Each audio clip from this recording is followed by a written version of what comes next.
comment ça va? Aujourd'hui, on commence le podcast avec mon petit pot de colle personnel qui ne veut pas me laisser filmer, puisque depuis tout à l'heure, elle me monte dessus. Mais je crois qu'elle a trouvé sa petite place là, donc peut-être qu'elle va rester avec nous, peut-être pas. Nous verrons bien. Je voulais commencer aujourd'hui en remerciant toutes les personnes qui écoutent ou qui ont pu écouter le podcast. Ces derniers temps, j'ai eu des retours de personnes que je côtoie ou non, qui ont pu écouter certains épisodes et à qui ça a fait du bien. Vraiment, sache que c'est le but principal de ce format, que tu réussisses à te sentir moins seul, que tu te sentes compris, que ça t'apaise, même si c'est juste un petit peu.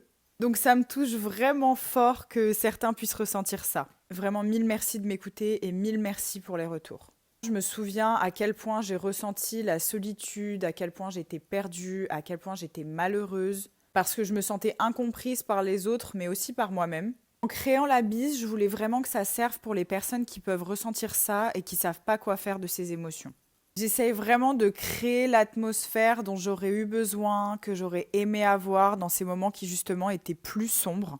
Donc voilà, j'aimerais vraiment pouvoir aider tout le monde, pouvoir écouter tous les problèmes, essayer d'apporter un maximum de solutions. Même si on est d'accord, je suis pas du tout psy ou quoi que ce soit.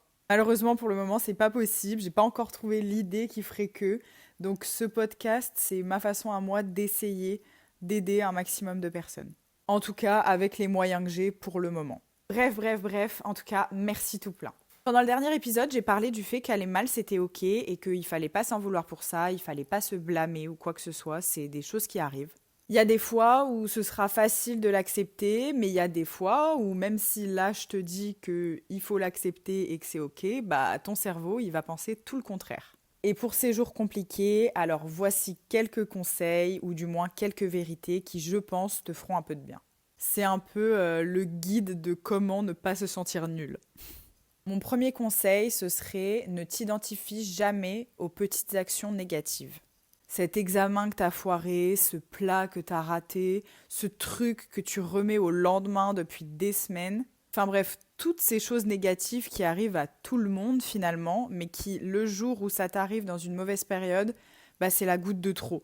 C'est le truc qui te fait dire « Waouh, mais je suis tellement nulle », alors que ça te représente pas du tout. C'est vrai que tomber au mauvais moment, ces petites actions négatives, elles peuvent te faire perdre facilement confiance en toi. En tout cas, moi, c'est ce qui m'arrive. Et en tout cas, sache que ça ne te définit pas du tout et que c'est littéralement des choses qui arrivent à tout le monde. Deuxième conseil, qui rejoint un petit peu le premier, ne t'identifie pas à ton comportement les jours où ça va mal. C'est, comme j'ai dit, du même registre et l'exemple parfait, c'est typiquement ce dont on parlait la dernière fois.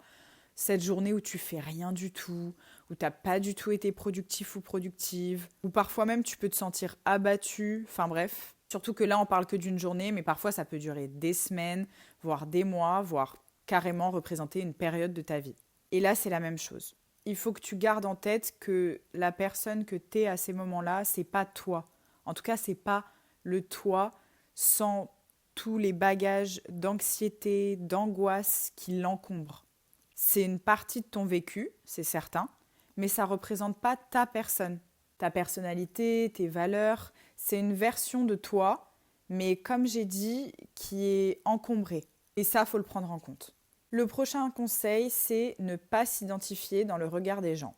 Et là, je sais que c'est facile à dire, mais c'est surtout pour dire, ou en tout cas répéter, que tous les conseils et les avis que tu peux avoir ne sont pas forcément bons à prendre pour toi. Tout le monde ne dit pas ça pour ton bien, que ce soit fait consciemment ou non. Ça se trouve, cette personne, elle a passé une super mauvaise journée, et du coup, son avis sur un truc, il va être dirigé hyper négativement.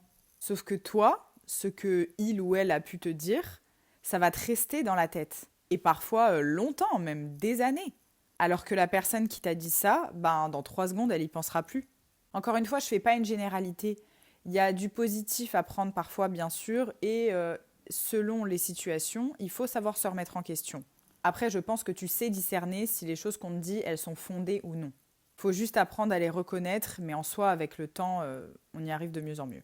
Il y a des travaux chez les voisins. J'espère sincèrement qu'on n'entend pas dans l'audio, parce que sinon, je serais trop triste. Prochain conseil, arrête de te comparer aux autres. On On a tous tendance à se comparer. C'est naturel chez l'humain et d'autant plus avec les réseaux sociaux. Je trouve que c'est encore plus facile de se regarder et de se dire waouh, je suis tellement pas comme lui ou tellement pas comme elle. Enfin bref, c'est littéralement partout sous nos yeux maintenant. Mais rappelle-toi que ce que tu vois, c'est comme ce qu'on te dit. C'est ce qu'on veut bien montrer. Donc souvent, c'est une version idéalisée de la réalité. Ton parcours, il est unique. Donc tes victoires, comme tes défaites, elles ne doivent pas être comparées à celles des autres. Elles ne doivent pas être mesurées même par rapport à celles des autres.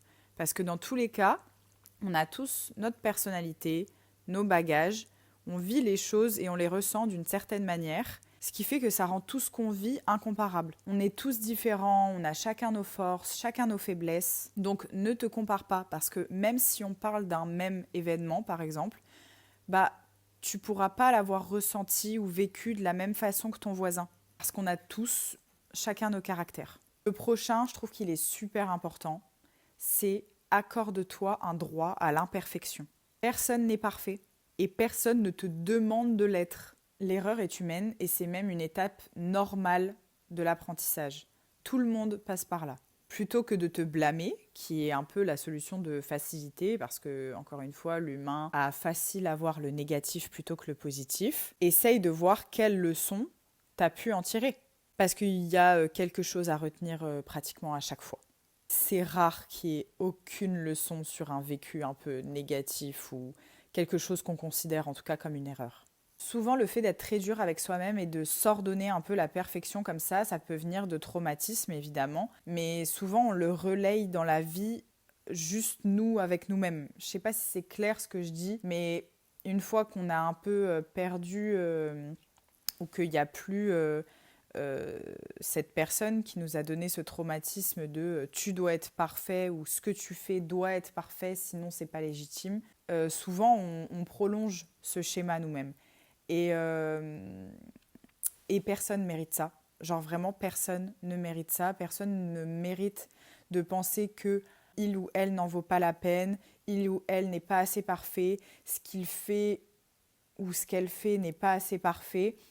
Et du coup, c'est pas crédible, c'est pas légitime, ça ne mérite pas qu'on y accorde de l'attention, de l'amour, ce que vous voulez. Du coup, c'est hyper important de s'en rendre compte parce que tu peux pas vivre comme ça toute une vie. C'est trop dur, c'est trop d'énergie et surtout, tu ne mérites pas de vivre ça toute ta vie. Donc, c'est vraiment hyper important de faire un travail là-dessus. Se laisser un droit à l'imperfection, c'est vital, je trouve. Prochain conseil, il faut que j'arrête de dire ça, je fais que de répéter ça en boucle, c'est insupportable, non ? Prends le recul sur tes pensées négatives. Un peu comme j'ai dit juste avant, notre cerveau il a tendance à amplifier les critiques négatives et à très peu retenir le positif. En général, les compliments ils sont vachement minimisés. Ça te fait plaisir sur le moment, mais après, franchement, si ça reste dans ta tête pour le reste de la journée, c'est déjà bien, quoi. Techniquement, quelques heures après, t'y penses déjà plus.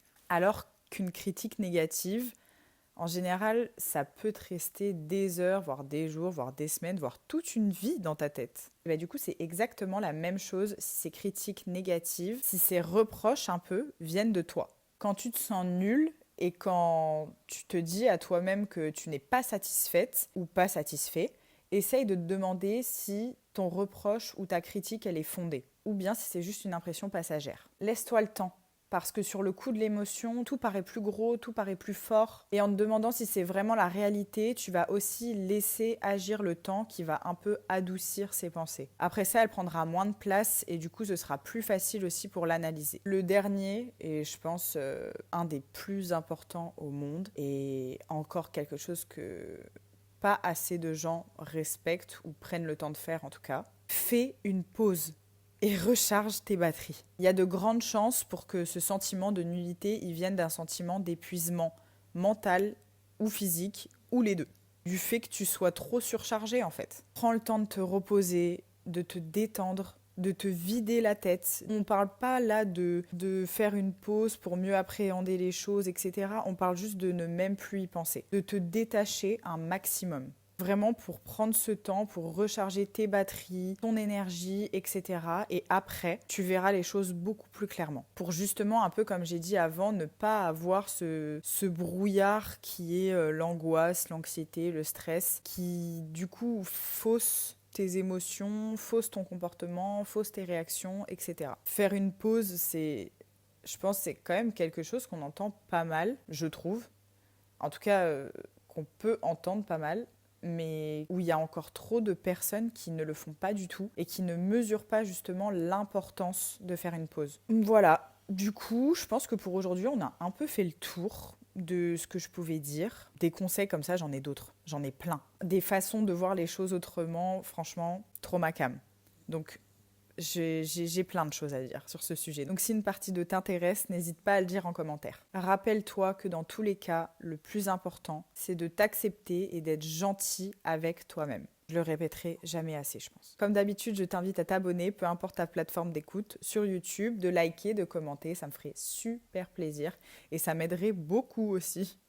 La bise.